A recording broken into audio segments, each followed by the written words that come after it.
Welcome. It's good to see you folks here in our live audience and to folks who are coming to us remotely.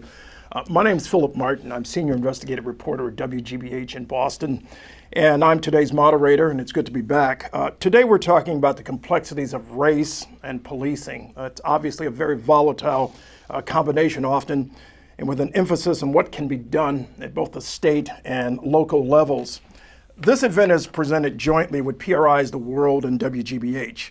We're live streaming on the websites of the Forum and on PRI's The World, and also live streaming on Facebook.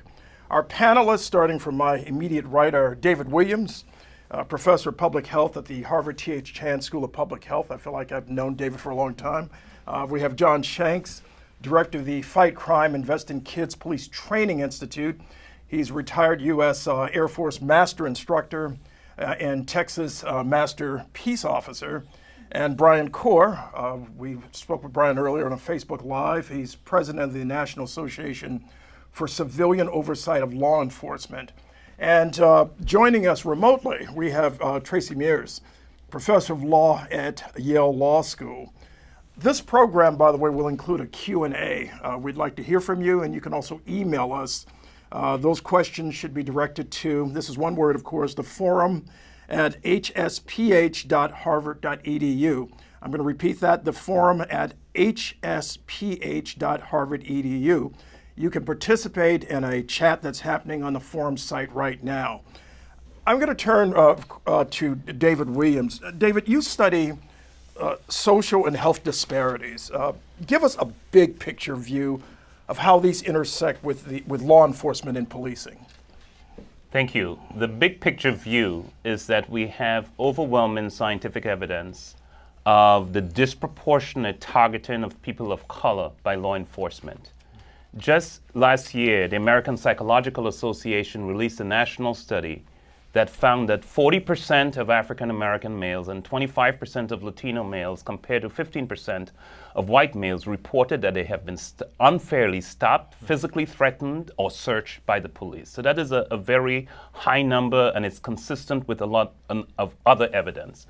Another example would be a 2015 study that looked at 14 major jurisdictions in the United States and looked at the risk of driving while black. And in every single one of them, black drivers were more likely to be stopped and searched by the police than drivers of other races. And strikingly, in 13 of the 14 jurisdictions, blacks were less likely to have contraband. So contraband was more likely found on white drivers who had been stopped, but blacks were disproportionately more likely to be stopped.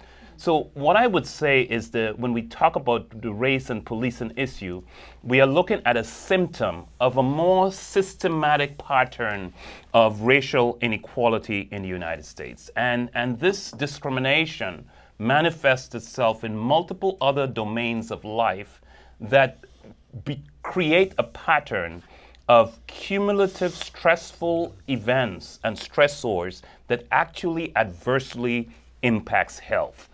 So we really have to think of the significant and negative health impact of these experiences. The one last thing that I would say as we think of the big picture, these problems have been going on for a while. For the prior 8 years, we had a Justice Department that was very committed to studying the jurisdictions where problems had occurred and providing guidance so that departments could do better and strategies that they could implement.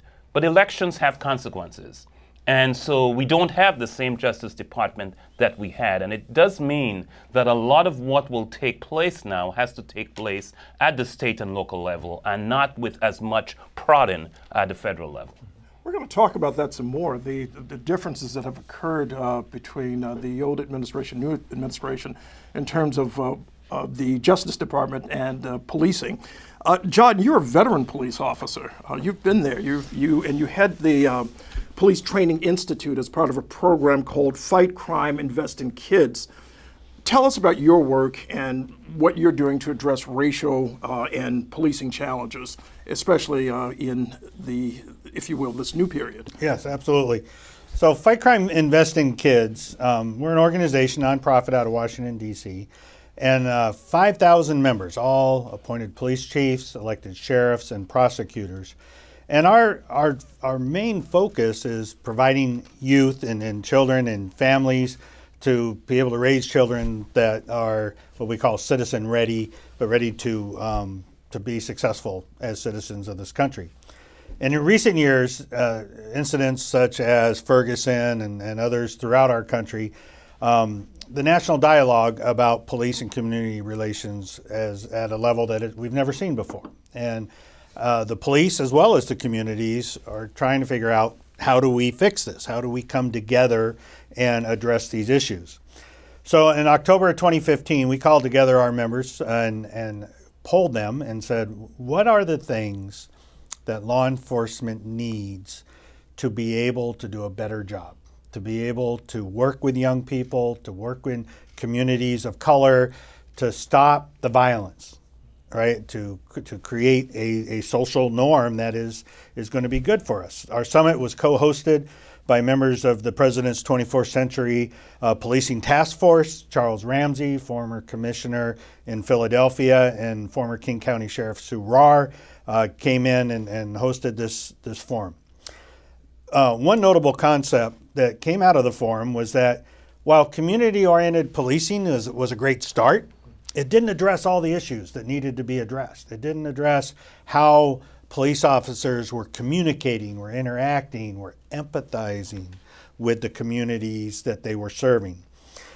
Leaders stated during the training that that the need for additional law enforcement training on key topic areas, knowledge-based things that would allow them to do a better job when encountering situations. And those four areas, four disciplines that we came up with, or our members did: adolescent brain development, de-escalation, implicit bias, and informed response to trauma.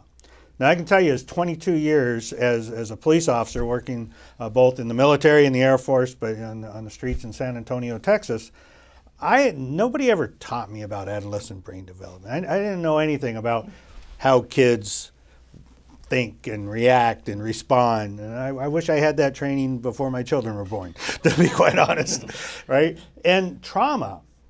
When you think about trauma and you think about PTSD, and we'll talk about that later, but and my colleague, who also a career police officer out of Michigan and Indiana, never had been trained on trauma, right? So the police chiefs are telling us our officers need to have a better understanding of trauma. So we put together. I also want to just share a quote with you. The Indianapolis Metropolitan Police Chief Richard Height, during our summit, said, "The era of hands-on policing in the 70s and 80s is gone." All right, he says, we can't allow ourselves not to have this real conversation to move things forward. Since that summit, our research and interaction with law enforcement leaders, practitioners, and community members resulted in a common theme, and that is everyone expects and deserves to be treated fairly and with respect. And those who are responsible for policing in our communities must be provided with the tools to adequately respond to situations as they occur. On a personal note, and again, I had already said this, but in all of my years in policing, never even thought about adolescent brain development or trauma. And those are two key things, but also implicit bias. You know, we talked about being fair, we talked about being impartial, but we never delved into what's going on in our brains. And not so much recognizing the bias, but how do you change that behavior? How do you take those biases and understand them to a point to where you can actually treat people fair and, for lack of a better, when you encounter them on the street? And it's a major question, and it's one that we'd like to revisit when during the question and answer session. I mean, it's also that of training. That becomes an imperative as well, doesn't it? Absolutely. But before we get into that, I want to just step back for a second and look at a conversation that President Obama, I'm sure many of you recall this, that he hosted within the past year with members of the Task Force on 20th Century Policing. This, of course, is in the wake of Ferguson, Eric Garner, the Tamir Rice case in Cleveland, Obama saw this real urgency to addressing the issue of policing and race. More than 2,100 police shootings since 2015, according to the Washington Post. Various circumstances, of course. We'll be talking about the task force recommendations later in the discussion and about where we go from here with a new administration now in place, the Trump administration. But I think the first thing we want to do is take a look at a video clip. And this clip is with President Obama hosting a conversation on community policing and criminal justice. Thanks to Lori Robinson and Charles Ramsey and the members of that task force, we came up with a set of recommendations. And the good news is that over the last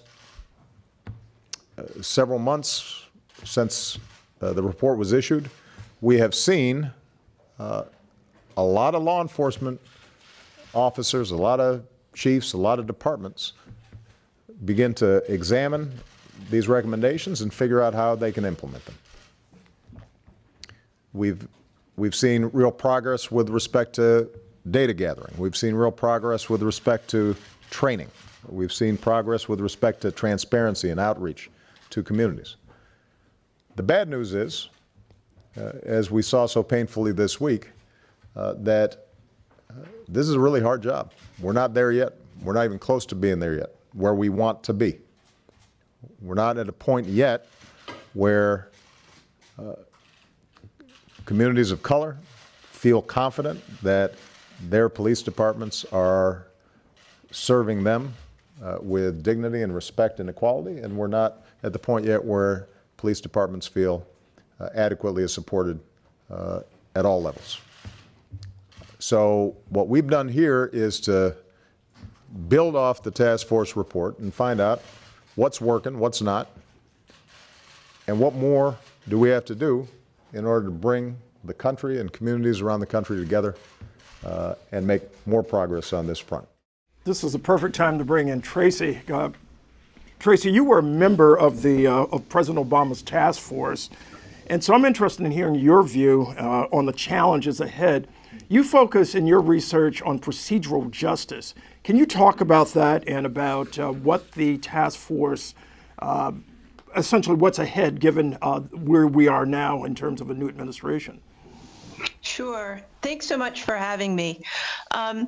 It's interesting. One of the things that was really important in our work on the President's Task Force in 21st Century Policing was to understand that even though policing in the last 30 years or so has made great strides in doing work, taking seriously the idea that police should be involved in crime reduction, a relatively new idea, that goal should not be self-justifying.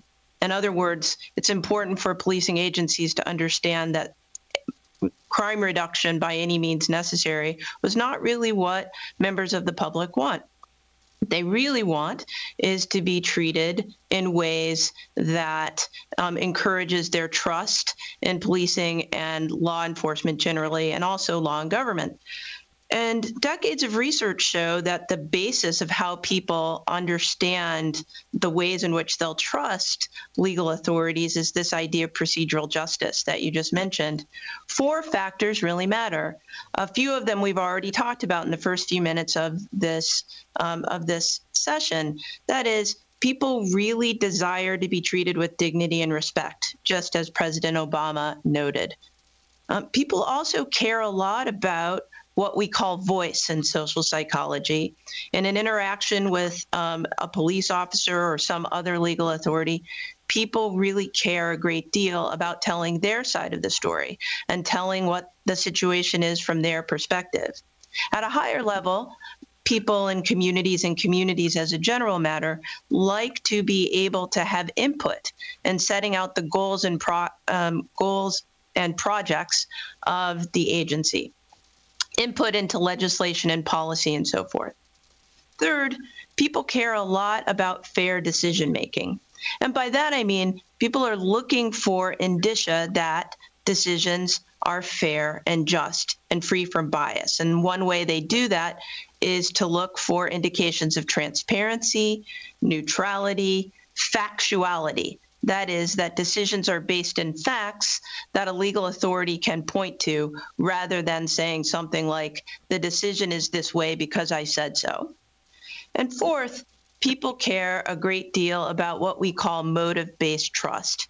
What they're looking for are indications in an authority's actions, an authority like a police officer, that officer or the agency as a general matter is going to treat them benevolently in the future. Importantly, and then I think my 3 minutes are about up, it's not just about the particular interaction between a person and the officer when you're thinking about motive-based trust. People also make these decisions by thinking about how people like them are treated right now, their friends, their family members, and they pay attention to how members of their groups have been treated in the past. So it has a historical measure too. That's why in any given city, let's say Boston, folks are paying attention to how police are treating folks in Cleveland or Ferguson, right? Because they're thinking about how their treatment tells them who they are as a member of the group to which they belong. Well, I can't wait till we explore this further, because motive-based trust, you think immediately about how this squares, and if it is in counterposition to a president who sees himself as a law and order president, and sees the Justice Department that way. So I'd like to, in the question and answer session, let's see if we could explore that further. Brian, you had a national organization for the civilian oversight of law enforcement. Civilian involvement is obviously crucial. In fact, it's critical. But can you tell us what this means essentially? Sure. So civilian oversight generally means some way, shape, or form in which people who are not sworn law enforcement officers are part of looking at police department policies and procedures, looking at complaints, and looking at what we're asking our police departments to do. You know, not just the appointing authority, the city manager, the mayor, but often a board of community members who can review complaints, but also look at these broader policy issues. And civilian oversight has been around for quite a while. Earliest efforts go back to the 20s, but in its current form, it's really been around for about 30 or 40 years. Probably the oldest agency currently active is Kansas City, which goes back a few decades, but it has been spreading nationally. We really have seen a movement, in some ways not just since Ferguson, as many people would say, but really even going back to the arrest of Professor Gates here across the river in Cambridge, where I worked for my day job. We have seen an increasing focus on communities coming together and saying we need civilian oversight. And historically, civilian oversight was very reactive. A specific incident would happen, people would make demands, a board would be impaneled, and then you would start to look at complaints and problems. Where it has really moved toward is being proactive. So it's more front-end accountability than just trying to figure out what happened and was it done well. And that has been a very important effort in having oversight have a voice in directing where police departments are going, the kind of leadership police departments have, and in looking, again, not just at specific issues, but how to transform the nature of policing, how to ensure that the community has a voice in all aspects of law enforcement. And to that end, one of the things that I'm thinking about the theme of this panel, I would say is most important is as we see this shift nationally, right? As we see a shift from Black Lives Matter to Blue Lives Matter in the national rhetoric, we have to really find ways to institutionalize oversight and institutionalize these changes at the state and local levels. One thing I highly recommend is the President's Task Force report on 21st century policing.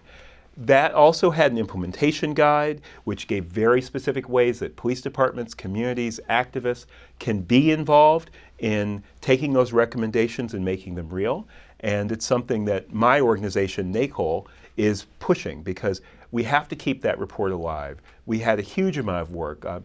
Tracy Mears was on that panel. We had leaders in law enforcement, people from Black Lives Matter, who came to unity around a set of very powerful recommendations. So I would say to that end, we have to take all that work, keep it alive, implement it at the state and local levels, but also make sure that we're doing it not just as activists or just as police, but doing it together.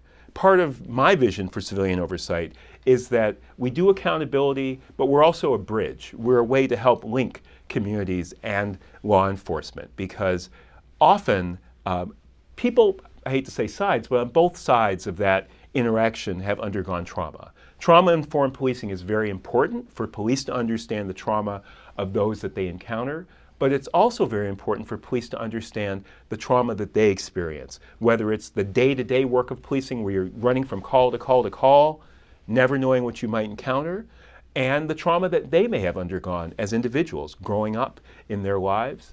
And at the same time, it's important for communities to understand the trauma that police officers undergo so that we can make realistic demands, have realistic expectations, offer realistic goals for our police departments and for law enforcement. So for me, at this point, looking at that task force report is vital, because for civilian oversight to be effective, for it to be institutionalized, we have to, as a society, take on those recommendations, and we have to empower civilian oversight to do that front-end accountability, not just to look at what went wrong when something goes wrong. Again, in the context of this discussion, and sort of throw out an Uber question, which I'd like the panel to discuss later, is, again, in the context of 21st century policing. 21st century policing seems to be coming in conflict with 20th century policing. If you take literally the notion of returning to a law and order set of priorities, law and order has been code for years, has it not? And but it's something to keep in mind as we bridge to this next clip, and then bridge to the questions. I'd like to show a clip at this point from Fight Crime, Invest in Kids. Children, kids are part of the dynamic when you're talking about policing and in race.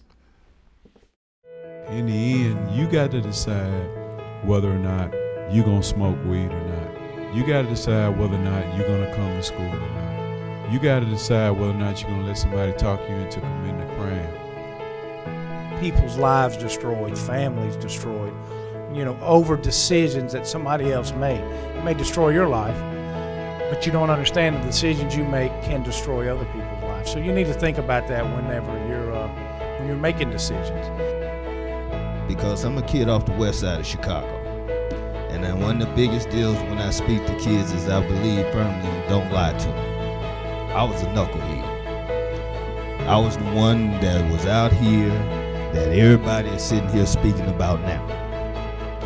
But due to teachers, due to people who's concerned, who gave me one message: if you can lead somebody down the wrong way in life, you can lead them down the right way.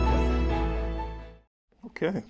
John, what's going on in that clip, and what about the role of mentoring? Well, it's huge, and that clip actually was in Jackson, Mississippi. We did a town hall with some youth and some law enforcement leaders, but really bringing the young people, young men of color, together with law enforcement leaders to talk about having those hard conversations, but those open conversations about both sides. The law enforcement's responsible and the youth are responsible. As the chief said, you make the decision, right, where you want to go. But again, having that mutual respect and empathy amongst each other to grow as a community. And I think that kind of shows when you bring the two sides together, that's what happens. It can't be an us versus them mentality. We have to come together as a community. Well, let me ask you this question, perhaps a difficult question.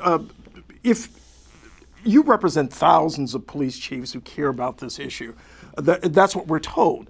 Now, racial disparities at the point of arrest, including for youth, are probably the greatest in the system. You probably agree with that, right? Yeah. So why are so many police officers, and this in the context of training, sort of refusing to be trained in implicit bias or walking out of lectures on the topic, according to a Washington Post article? I think part of it is the way it's presented to them. I think police officers are a unique group of people that are doing a very difficult job. I think none of them come into this work with bad intentions, but when they're constantly under the microscope.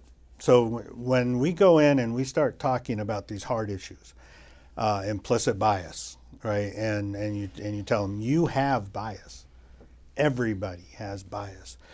What we're doing different that has been really successful is we do it in a non-accusatory manner, and it's also this old retired Texas cop standing in front of them saying, "Guys, I've walked in your shoes, right? I've learned to recognize my biases, and I'm telling you these things exist, and they exist in you, and they're going to continue to exist in you.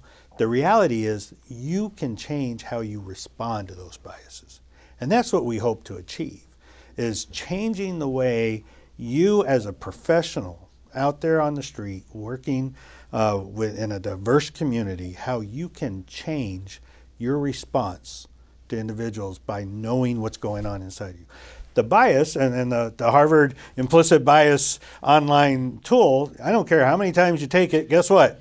You're biased, and those same results are going to keep coming back. And that's good, right? And that's an eye-opener. But the reality is I can embrace that and understand it and then malleable, right, change how I address people as a law enforcement professional on the street. So having cops teaching cops, I think, is key. Teaching it in a non-threatening and non-accusatory manner, and then being able to give, we do a lot of interactivity, a lot of discussion, a lot of exercises, and it works. And I think that when the cops get up and walk out of the room, I think something has been said somewhere where they said, all right, I'm done here and I'm out. And I can't speak specifically for them, but I know a lot of those guys. Well, David, what's your view about that? I think it's not just cops. The implicit bias problem is a societal-wide problem. It's a function of the culture in which we have raised and the messages that we have received that are deeply embedded in our minds. I completely agree that the way we talk about it is crucial. I like to tell my students that I'm a prejudiced person. And I say I'm a prejudiced person because I like to think of myself as a normal human being.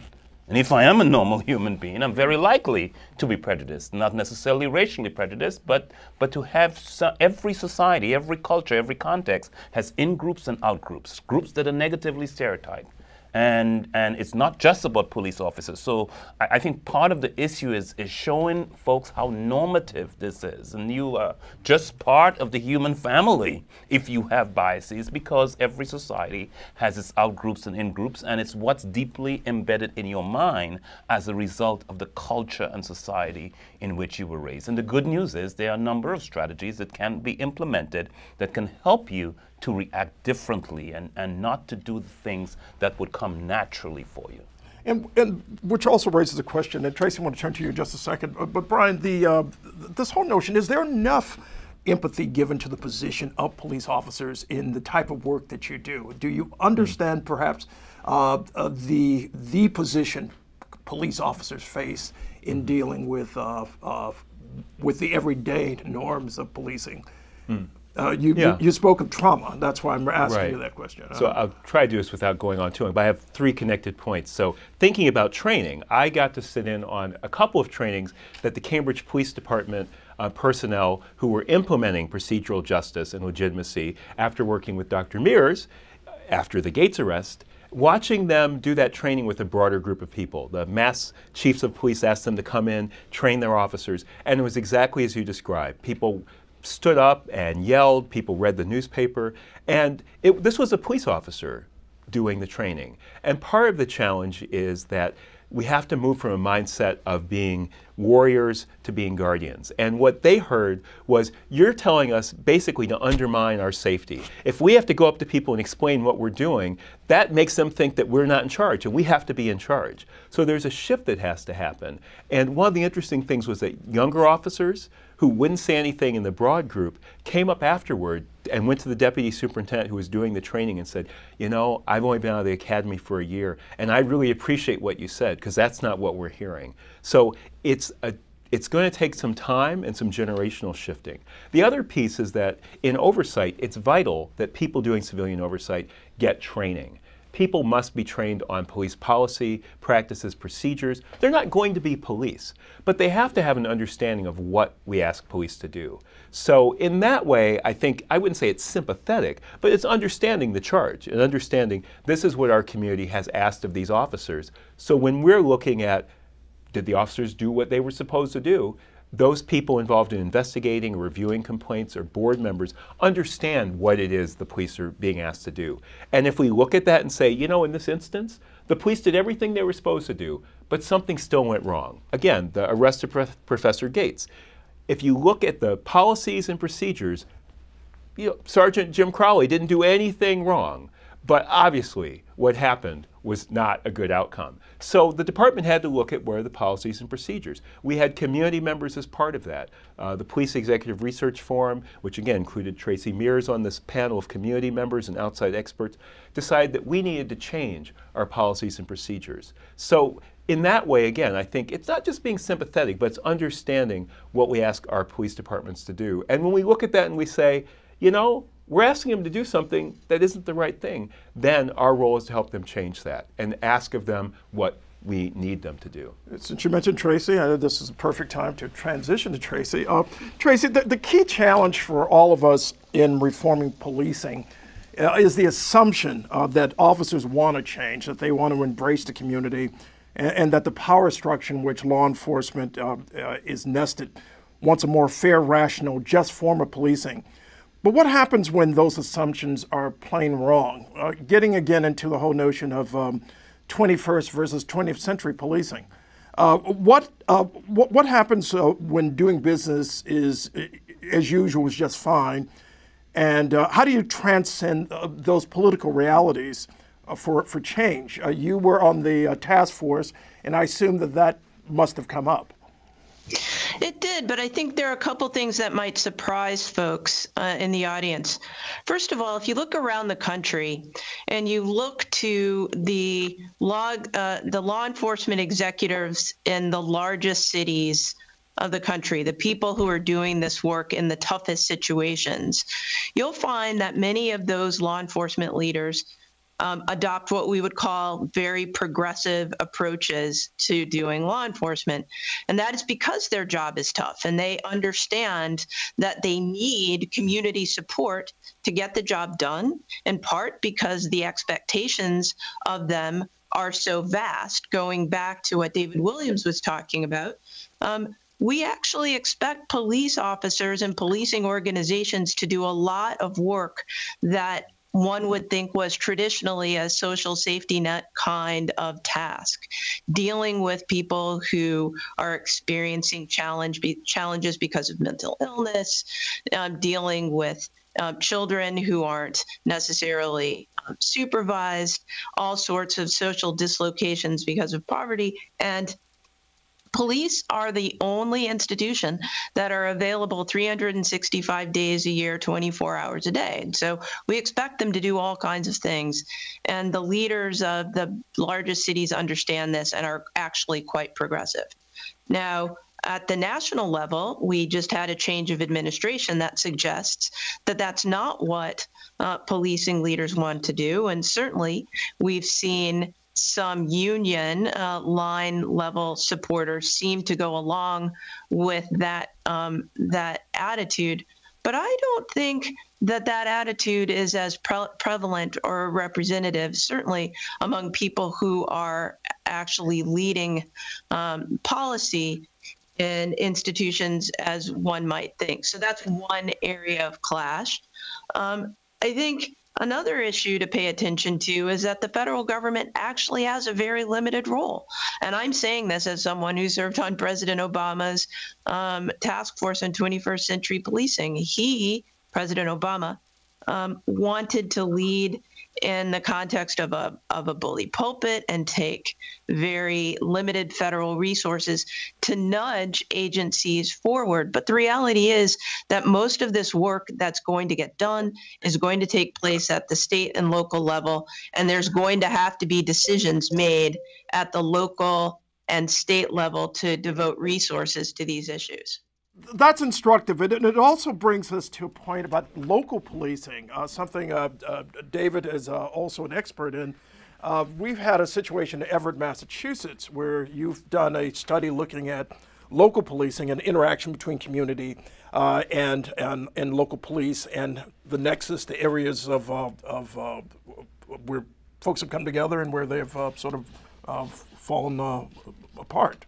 Can you talk about that? Yeah, I wouldn't call myself an expert in local policing, but I have looked closely at what Everett, Massachusetts, a town not very far from here, has done, and it was recognized for its work by the Robert Wood Johnson Foundation and winning a Culture of Health Prize as a community that was really doing innovative things. What kind of community is Everett, if you could describe it? Everett is a small community with a police force that is predominantly white, with a large and growing minority population. There are many Portuguese-speaking residents and many Spanish-speaking residents, for example. And one of the efforts on the part of the leadership of the police department in Everett, was to make the police much more integrated into the community. For example, there were crash courses in Portuguese and Spanish for some of the officers, so at least they would learn some basics of interacting with the community. There were participation of police officers in community meetings so that they would engage with the community, learn, hear grievances that the community had. There was a commitment to transparency, so with an annual report about what was happening with the police department. There were, one of the more innovative programs was having police officers committed once a week to go to the local high school and sit in the cafeteria and have lunch with the teenagers. But it all reflected, and I think that has been done in other cities. Cincinnati, Ohio has done some innovative things along those lines too. I've heard the police chief there talk about new recruits the first week. He sends them out to a homeless shelter, to a kindergarten class. And so he's trying to change their image and vision that they are actually there to serve and to understand and meet the needs of the community. And when you build those kinds of relationships, it certainly transforms the possibilities of what can happen in terms of both how the community thinks of and sees the police officers and how the police officers relates to the needs of the community. Well, John, briefly, as a former police officer and a trainer currently, how does that sound to you? I mean, does that sound like a good methodology? Is that something that you recommend? Absolutely. On the local level? Absolutely, and we're exploring a lot of things, especially Austin, Texas. We were down there doing some training, and the Austin Police Department takes all of their police recruits on different days of training, and they put them on a bus, and they visit every single neighborhood in the city.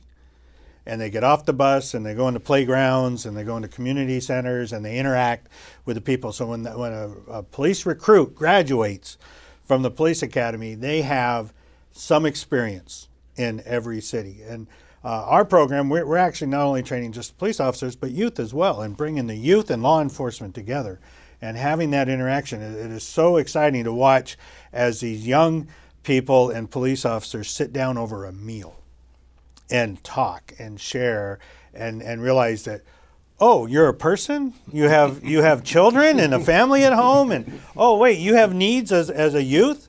The dynamic that grows out of that is amazing. And so absolutely, this is the model that needs to take place. And everyone agrees on Texas barbecue, right? Oh, can't go wrong with Texas right, barbecue. That's right. That's a fact. We have a few minutes to take some questions from our audience. Lisa? Right, thank you everyone. So we have a number of questions coming in online, and here's one from a viewer in Milwaukee. How has police racial violence been normalized by the mainstream media, Hollywood, and white public opinion? And how has this challenged adoption of meaningful community policing efforts by local law enforcement agencies? It's a question about images in media and how this is impacting the situation. Tracy, anyone who'd like to take that on? I'm happy to talk about that a bit. I think it goes back to some of the issues we were talking about with respect to some police resistance to training, actually. You know, there's an idea that as long as what police are doing is consistent with policy that doesn't necessarily look to an idea that the most important thing is to preserve life, everyone's life, not just the police officer's life, and instead just try to figure out what Brian was saying, whether the behavior was blameworthy. The fact that policing agencies don't take the approach that, let's say, the Federal Aviation Administration takes, which is anytime there's a plane crash, we're going to figure out what happened and try to avoid this outcome, regardless of whether the pilot was drinking or something. Instead, just that this is an outcome we want to avoid. That approach, I do think, normalizes the violence and makes it seem sometimes like unfortunate incidents that were unavoidable rather than something that we should all be working toward to change. Great, thank you. Thank you. Let's take another one. This just came in from Facebook.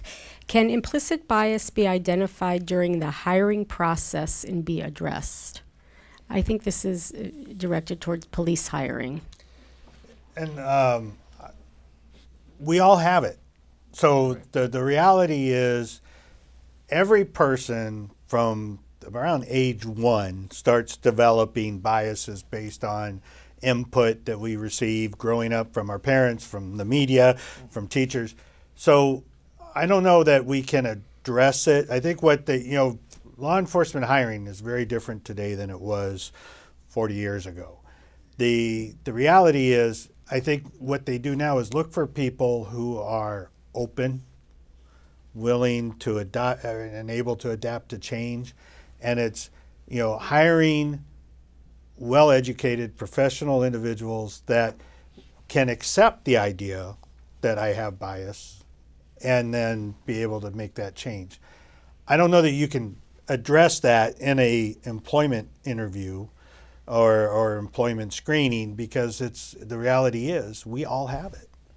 Yeah, and I think part of the question is, I got from the questioner, is that are there things that could be done routinely to train all police officers on implicit bias? And if that's the question, yes, we can. We know strategies that could be used, and it would be well for all of us. And remember, this is about police, but this is about all of us, regardless of what profession we're working in, to get implicit bias training. Right. And I'll just jump on that quickly, because one of the things I've heard a lot from communities is that, well, this whole implicit bias thing, this is just a way to let people off the hook by saying, it's not their fault, everyone's biased. And it's actually the opposite, because we have to address the bias that everyone has in order to change how things are done. It's not to let people off the hook, but it's actually to change how policing is done. And just as David said, to change how all of our fields are done. We all have to recognize what biases we bring to the table in order to do our work as impartially and fairly as possible. And Tracy had mentioned that, the big city police chiefs are doing a good job at identifying this. They have resources, they have big budgets. What, think about this, 90% of law enforcement agencies in America have 10 or less officers. Who's training those guys? We have to find a way to get this message. One answer that the President's task force offered was to say that there shouldn't be those agencies, just to be provocative. And one idea is actually we shouldn't have policing agencies of fewer than 50. And actually encourage agencies to consolidate if we're looking for very specific recommendations and strategies. Is there also a way of consolidating training? I mean, you have John's group, you have groups like Strategies for Youth, you have the Interrupters out of Chicago, you have any number of groups. So what about consolidation of training? Would that be paramount and important? It's difficult to consolidate training when, as John mentioned, agencies are very small, because they have to actually be able to devote the resources to participate in that kind of training. So it's kind of a chicken and egg problem as an organizational matter. Well, I'm sorry, I should have said methodology as opposed to actual coming together like as trainers, but methodology. Is there a universal methodology that might be pertinent to talk to police training, police accountability? Well, I think, and Brian would know some of this too, one of the recommendations that we offered in the President's Task Force report are, specific ideas about how police officers should be trained and there are posts in every state across the country that could actually adopt these recommendations, and we could have much more of a national platform. One of the facts of the reality of our country is that we decided to deliver criminal justice resources at the state and local level rather than at the national level, as is done in European countries. Okay. I think we have time for another question. Yes, Lisa? thank you. We'll take one more here, and then we'll see if our audience has one, or here's someone here who does have a question. So we'll start. Thank you.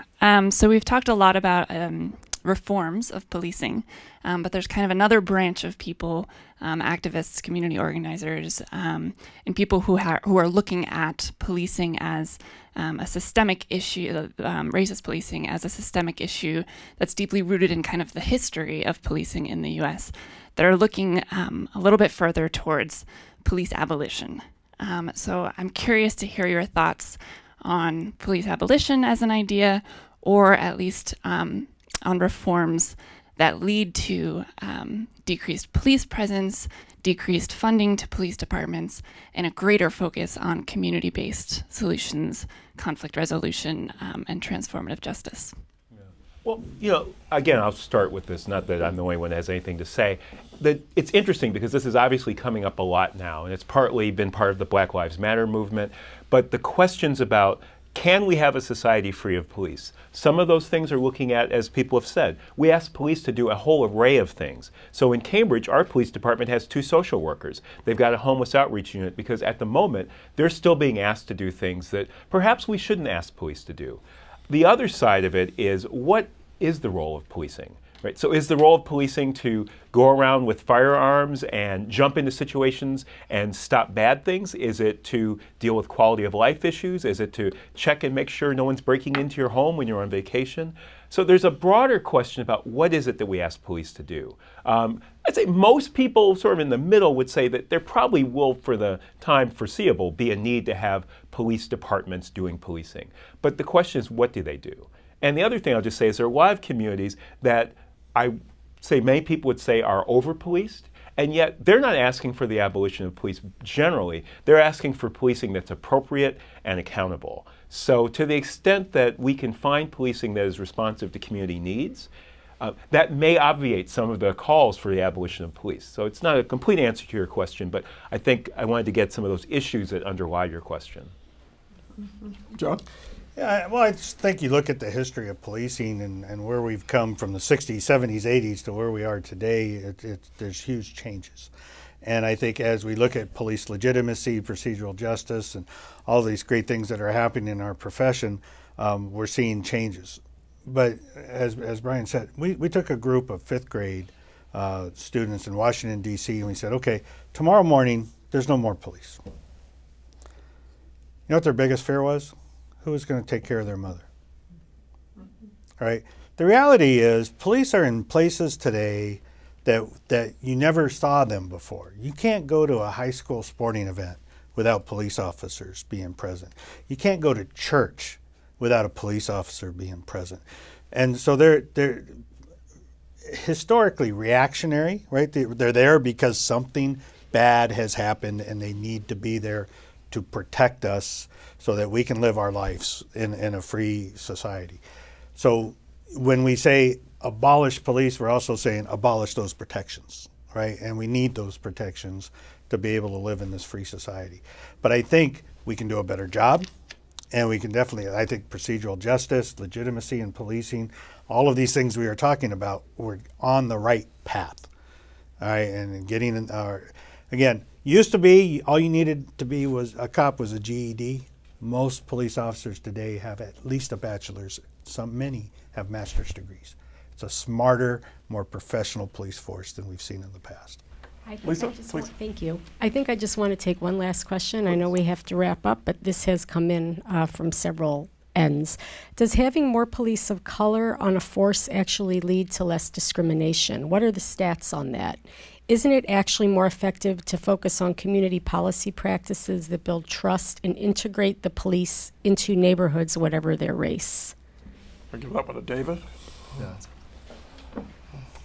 I don't know about the statistics on that specifically. I know in general, so I know in the area of medicine, that having more persons of multiple minority backgrounds actually improves the quality of care. We also know that persons who come from disadvantaged backgrounds are more likely to be willing to work empathetically and effectively with communities of color, and in some ways practice in the areas of primary care medicine, so they work in the areas where there are greater needs within the healthcare system. I'm not sure the extent to which that generalizes to the police, and I would. One of the things we look at when we go into a police department to train is, does the police department represent the community it serves? And I'll tell you, from what we have seen firsthand, is in most cases, yes, the police departments represent the community. If there's a strong Asian community, they have Asian officers. Strong black community, they have black officers. And they're serving diversely throughout the community. So I think we've made great strides in that area. But again, you got to apply for the jobs. They hire who applies. So you mentioned Everett. Everett may be a very, a strong, I have family there, so strong Irish community, right, with a lot of young Irish men that want to be policemen, and that's who your police force is. But I think they are doing things to help integrate more people from diverse backgrounds to police in effort to meet the needs of that society. Well, the only thing I would add, well, two things I'll add quickly. One is that it makes a difference on other levels, right? If you have a police department that looks like the community it's policing, it makes a difference in how the community interacts with the police. It's not a be-all or end-all. But the other thing is gender. If we look at the gender makeup of police departments, that's something that can make a big difference. So Tracy, think about that. But, Tracy, I've interviewed folks in a number of cities, including Detroit, who thought it didn't make much difference. Now, these are people on the streets, of course, who felt that Detroit, of course, has had a black police force for a long time. So is it a question of over time it makes, I mean, is it a question of time? Is it a question of degree of commitment beyond color? What's been your experience, especially on the task force? Right. My experience is often when people are asking that question, they're thinking about a very particular outcome. And the outcome that people are very focused on right now is the number of people who are either killed or hurt, civilians, by police. And there's very little research actually suggesting that having more people of color be officers is going to change that number substantially, which would reflect what you had seen in your conversation with folks in Detroit.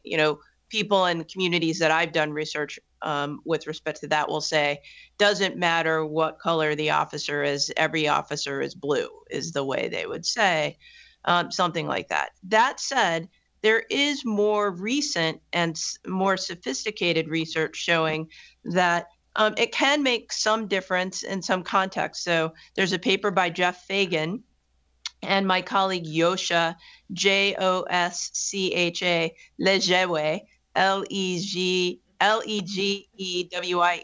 showing that having a higher proportion of African American officers in particular makes a difference in cross-race interactions.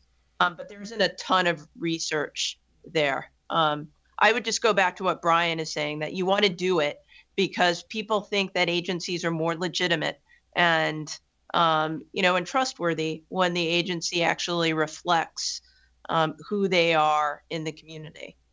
All right, thank you. Thank you. Lisa, thank you. We are going to wrap up, and I promised, though, one of the things I promised certainly before we wrap up is to hear from our panelists about solutions.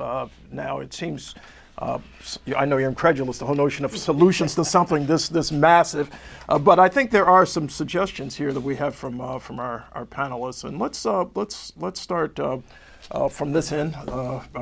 Brian? All right. Well, again, a lot of it is how do we transform the conversation nationally, right? How do we move from a place of police being seen as warriors to being guardians, as being people who come in to, whether it's to occupy a community or to be the warriors to fight crime, to people who are part of a community. If you go back to the 1820s, the founding of the London Metropolitan Police, they're attributed to Sir Robert Peel, who was the person that organized the police department. But one of the key concepts is the police are the community, and the community are the police. And we have to go back to that.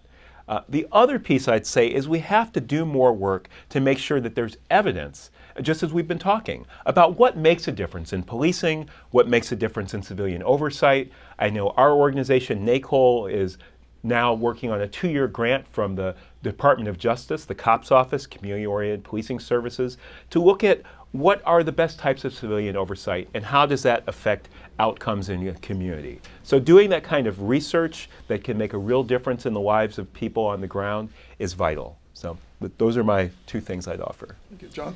Well, obviously training, because that's the business I'm in right now. But, you know, working, and I believe really strongly about police legitimacy, right? We have to be legitimate. We answer to the public. And I think getting to know the people you serve, interacting with them, and building trust is key to when I call the police, I want to know that when they arrive, I'm going to be okay. And a lot of folks don't do that. I shocked my staff a while back and I said, I got pulled over and I was scared.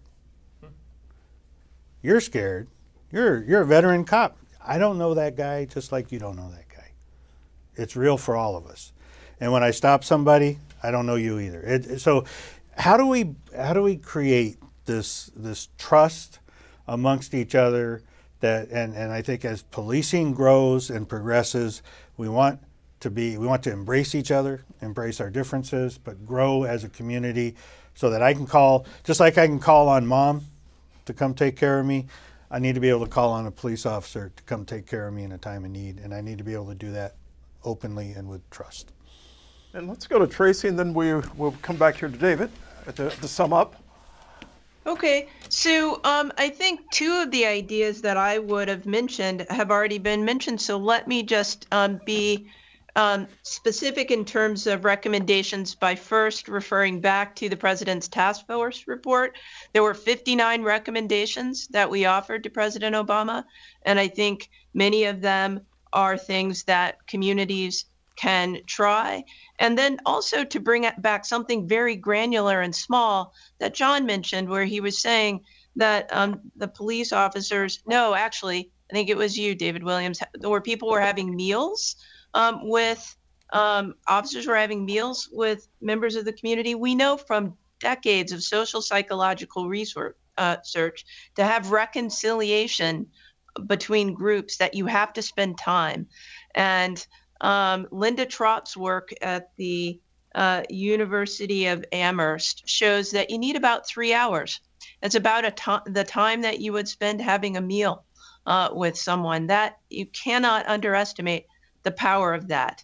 That and the importance of law enforcement leaders acknowledging their mistakes that they've made in the past, and the fact that discrimination has taken place in the past and continues to take place, and leaders need to be upfront and acknowledge that. Finally, David? Yeah, I think the future is about all of us. We're all in the same boat, and we've got to find ways to work together. The inequalities that exist with the police is just one subset of racial inequalities that exist. And I think we need to think of systemic, comprehensive, multi-pronged strategies that seek to address all of the inequalities that exist simultaneously, so that we can really guarantee every American child, regardless of your zip code, regardless of your race, ethnicity, regardless of your religion, you are afforded access to all of the opportunities that American society offers. So it's about us coming together to create a better future for all of our children. It's a massive topic, and it's one that we will obviously, and no doubt, revisit again, race and policing. This has been presented by the forum at the Harvard T.H. Chan School of Public Health, jointly with PRI's The World and WGBH. We have Brian Coor, President, National Association for Civilian Oversight of Law Enforcement, Tracy Mears, who joined us remotely, Professor of Law, Yale Law School, John Shanks, Director, Fight Crime, Invest in Kids, Police Training Institute, retired USAF Master Instructor, and of course a Texas Master Peace Officer, and David Williams, feels like my old pal David Williams, Professor of Public Health, Department of Social and Behavioral Sciences, Harvard T.H. Chan School of Public Health. I'm Philip Martin, Senior Investigative Reporter, WGBH, and I thank you very much. We'll see you next time.